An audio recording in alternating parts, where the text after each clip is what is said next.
Dan kali ini tidak tanggung-tanggung, tim BPK berhasil membongkar skandal kelebihan bayar di era Anies Baswedan.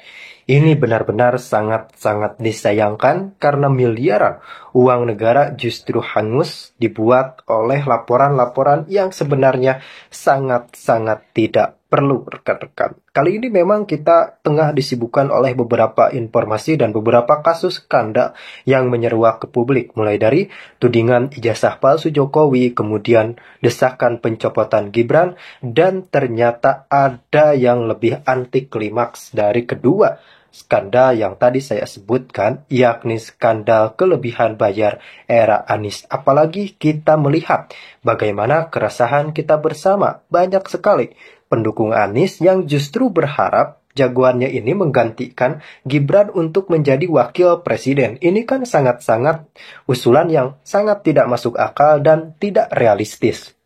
Kenapa dikatakan tidak realistis? Karena Prabowo Subianto dan Gibran Rakabuming Raka merupakan calon presiden dan wakil presiden dipilih satu paket oleh rakyat Indonesia dan oleh mayoritas rakyat Indonesia. Jadi sudah tidak bisa diganggu-gugat lagi. Nah, kali ini kita berfokus kepada program dari Prabowo Subianto dan Gibran Rakabuming Raka yang memang untuk fokus terlebih dahulu dalam penanganan kasus korupsi. Di tengah momentum Prabowo Subianto yang gencar menangani korupsi, kini ada temuan BPK yang tidak tanggung-tanggung membongkar skandal kelebihan bayar di era Anies. Tentunya kita wajib simak sampai tuntas, langsung saja kita lanjutkan. Karena ada sedikit arahan kita untuk siap-siap karena itu sholat bismillah. Karena ada sedikit arahan kita untuk siap-siap karena itu sholat bismillah. Bahwa takdirnya Allah pada tahun ini yang akan dilantik menjadi wakil presiden Republik Indonesia. Ya Allah, aku pasrahkan diriku sepenuhnya pada saat ini kepada penguasa langit dan bumi. Kan aku ikhlas ya Allah. 800 juta data lebih, tapi 200 sudah dikembalikan ya, 600 sedang dalam proses ya. Ini kan soal administrasi pendataan antara yang pensiun ya, yang meninggal sama yang belum ya. Jadi itu ada keterlambatan pendataan, terlalu cepat diinput. Nah, ini penyebabnya sehingga ada kelebihan bayar ya. Tapi ini tidak ada masalah karena semua. Istilah ini dipopulerkan oleh Badan Pemeriksa Keuangan atau BPK ketika mereka mendapat temuan-temuan sesudah meriksa keuangan Pemprov DKI Jakarta. Layak jadi capres itu adalah AHY, bukan Anies, Pak. Karena yang lebih melambangkan perubahan itu adalah AHY. Betul. AHY itu ngomong negara ini negara pisang kok. Infrastruktur itu ugal-ugalan. Ya. IKN itu gagal total, kemiskinan, kesejahteraan di bawah Jokowi sadar, terjun bebas. Ketum AHY. Ketum AHY itu perubahan betul, Pak. Iya, Anies tidak itu bisa benar itu. kalau itu. Nah, kalau ini perlu dikocok ulang, menarik, Pak. Anies itu pada konteks wacana dan narasi plus resultante politiknya itu cawapres. Capresnya AHY. Ya. Problemnya ini nggak mau kocok ulang. Ya. Perubahan ini sudah merasa pada zona nyaman capresnya Anies. Ya. Sementara Anies tidak pernah menyebutkan dirinya sebagai portofolio politik yang head to head dengan pemerintah. Ya. Yang berani head to head AHY, Pak. Statement AHY yang terakhir adalah negara ini negara pisang. Keras betul, Pak. Itu merepresentasikan perubahan. Perubahan betul. Ya, kemudian ada lagi persoalan migas, oplos minyak dan macam-macam. Nah, ini mungkin kita kan bagaimana menjawab keresahan masyarakat ini. Juga keresahan 08 barangkali ya. Siap. Ya, jadi Bang Julpan ini saya lihat memang fenomenanya sudah tidak ada lagi budaya malu dan takut. Ya. Karena terus aja 08 menindak, artinya dapat sinyal ke bawah untuk Kejaksaan Agung ataupun KPK, instansi lain lah. Kalau KPK saya lihat terakhir ini memang benar-benar macan ompong. Jadi kepolisian, kejaksaan, utamanya Kejaksaan Agung ini kita lihat memang gerakannya luar biasa, signifikan dalam gebrakan. Tetapi kan kita tidak pernah melihat ujungnya seperti apa gitu. Cuman di gebrakan awal terdapat sekian ratus triliun, sekian hampir 1.000 triliun kemarin yang disimpan di dalam satu rumah dengan 51 kg emas. Tapi kan kita nggak tahu belakangnya seperti apa. Belum oplos minyak 371 triliun, belum lagi timah, belum lagi yang lain ini saya dengar udah diendus lagi nih. Ya, terus termasuk Pak Erick Thohir juga sudah mulai dicium. Nah, Pak Erick itu kasus apa ya? Oh, Pertamina juga ya? iya, karena tempo hari muncul, hilang, sekarang udah ditiup lagi. Oh. Nah, jadi kalau seperti ini terus negara digerogoti, saya pikir negara ini juga akan bangkrut, akan susah. Yang susah itu bukannya mereka, tapi rakyat-rakyat kecil di daerah. Mereka tidak makan, mereka tidak berpendidikan. Sedangkan di pasal 33 Undang-Undang Dasar 45 udah mengatur kekayaan alam segala macam yang ada di bumi Nusantara ini untuk mereka gitu, untuk kesejahteraan mereka. Dan berulang kali Pak Presiden sampaikan itu. Jangan lu mencuri, jangan lu mengkhianati rakyat, jangan menyakiti rakyat. Tapi kan nggak ada jerah. Kenapa? Saya bilang, ya itu tadi, karena aset-aset mereka itu tetap ada di mana-mana, bahkan di luar negeri disimpan. Kalau pemerintah berhasil menekan Senayan untuk digolkan undang-undang aset perampasan para koruptor dan pembuktian terbalik, saya pikir mungkin takut ya, dan para koruptor dihukum seberat-beratnya. Ini kan kita lihat paling 12 tahun, tahu-tahu di 4-5 tahun ke depan sudah di luar lagi, sudah ketemu lagi kita di mall. Bingung kita, lu kapan keluarnya? Kayaknya baru kemarin masuk gitu. Nah, inilah hukum yang memang sistemnya sudah salah. Makanya kalau muncul ormas nagih, ormas disuruh itu oleh satu kelompok atau beberapa kelompok, itu karena memang mewakili kepentingan rakyat kecil. Kalau dia sudah tidak makan, orang sudah tidak makan, apa saja pun dilakukan. Artinya dia akan melakukan pelanggaran-pelanggaran. Nah, inilah yang kita desak pemerintah, apalagi kan 08 dan Pak Presiden sudah mulai mendengungkan akan terus mendorong supaya undang-undang aset perampasan para koruptor ini segera digolkan, disahkan. Nah, ini kan di pemerintah kita lihat draftnya udah selesai, sudah didorong ke Balikperas. Tapi Senayan sepertinya no comment, artinya belum ada seperti apa menindaklanjutinya. Nah, ini saya pikir Bang Julvan sendiri mesti bersuara keras juga supaya memang ini jalan gitu. Ini kan cuma semangat di podium, semangat di mikrofon, habis itu nggak berdenging lagi gitu. Jadi gimana Bang Fikar? Kita melihat ini persoalan apa? Apa ini? Kalau saya tanya ini masuk politik nggak enak ya. Jadi kebutuhan kita terhadap undang-undang perampasan aset. Nah, kita sudah punya TPRU ya. Apakah itu belum mencukupi? Kemudian kita perlu tambahkan lagi dengan undang-undang perampasan aset ini. Nah, dari segi pidana nih dilihat seperti apa? Ya, gini. Sebenarnya perampasan aset itu jalan pintas dari proses penegakan hukum yang terlalu panjang. Ya, ada banding, kasasi, segala macam.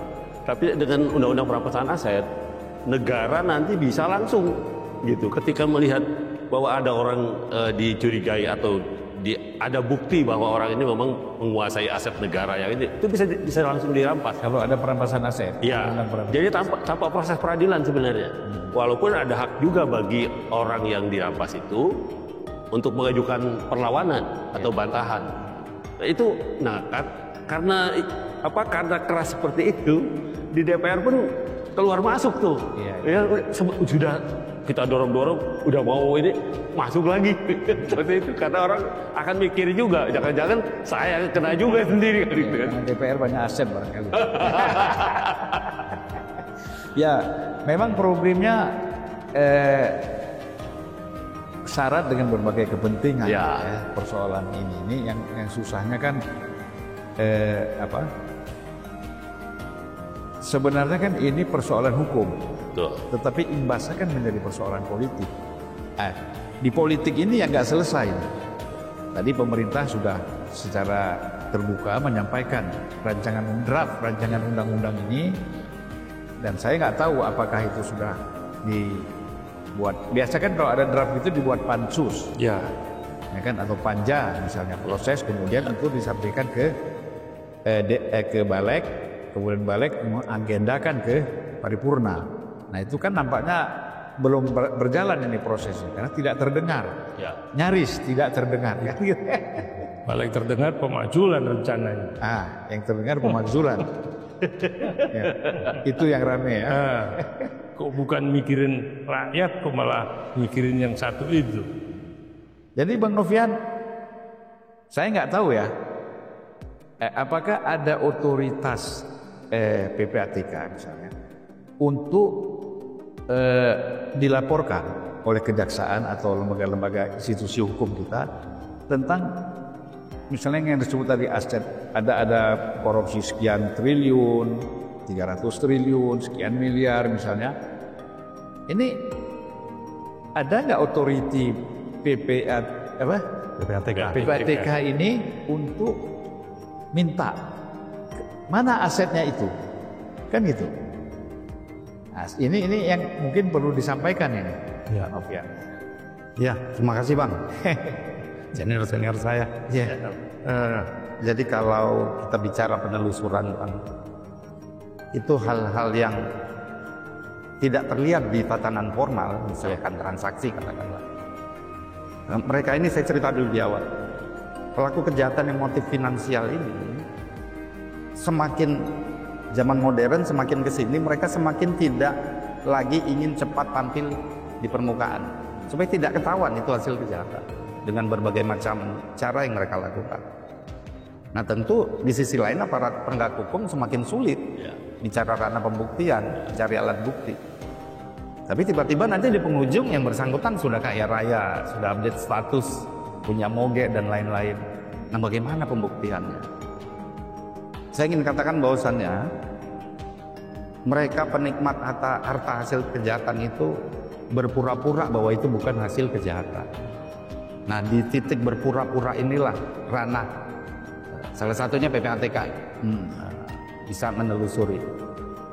Misalnya kan banyak sekali itu laporan bahwa ini tanah hibah kan? Iya. Warisan. Padahal kan warisan itu kan ada jalurnya kan? Iya. Kok tiba-tiba orang ini dapat warisan? Iya. Hibah masih enak Bang, ada tanahnya jelas. Kalau transaksi dia sudah pakai rekening orang. Jadi kalau dibilang itu transaksi Pak Novian, bukan, itu transaksi A ke B. Padahal saya lah yang menguasai rekening itu. Ya. Nah untuk mencapai misalkan tadi itu PPATK sudah menduga itu transaksi mencurigakan, indikasi tindak pidana. Masih harus menunggu penyidikan hasil analisis dan diserahkan ke penyidik, menunggu penyidikan. Tadi setuju sama Abang, proses hukum acara kita ya dalam tanda kutip terlalu lama. Bahkan nanti kita sudah hampir memastikan itu hasil kejahatan, uangnya sudah kemana-mana hilang. Saya ingin katakan penjahat menggunakan Ferrari, aparat penegak kita, hukum kita masih menggunakan bajai Pak. Nah sepakat tadi Bang, perlu peranata yang sifatnya akuntabel, cepat, bisa dipertanggungjawabkan tentunya. Dan saya ingin katakan sebenarnya RUU yang disampaikan Abang tadi, RUU perampasan aset, itu namanya saja perampasan aset, sehingga seolah-olah yang butuh memusuhi pihak yang sebaliknya, padahal bukan. RUU perampasan aset itu filosofisnya ingin mensejahterakan rakyat. Kalau Allah terbukti hasil kejahatan, ayo ambil untuk rakyat melalui negara. Itu yang pertama. Yang kedua, stabilitas, tadi Abang bilang, integritas ekonomi. Kalau itu berhasil, undang-undang tersebut berhasil, RUU tersebut berhasil menjadi undang-undang, investor akan percaya di Indonesia bisnisnya bersih.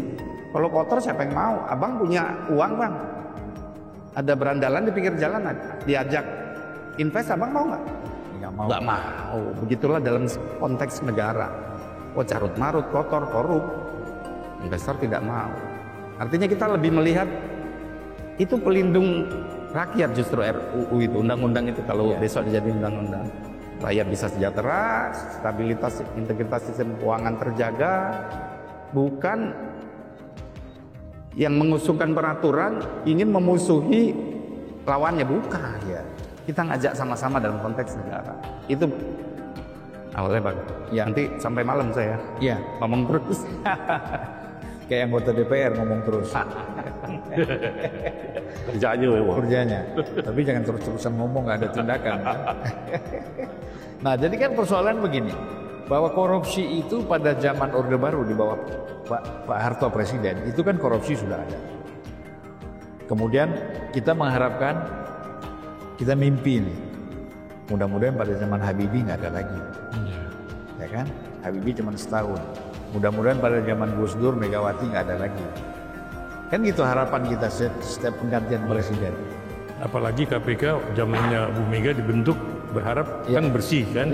Dari PKP apa dulu sebelum KPK kan bukan KPPN ya. Ya. LHKP. Enggak, LHKPN lapor ada. Lembaga Ada lembaga ya. Ada sendiri itu yang KPKPN. LHKP. Ya, KPKPN. Karena saya jadi anggota DPR, melapornya ke situ dulu.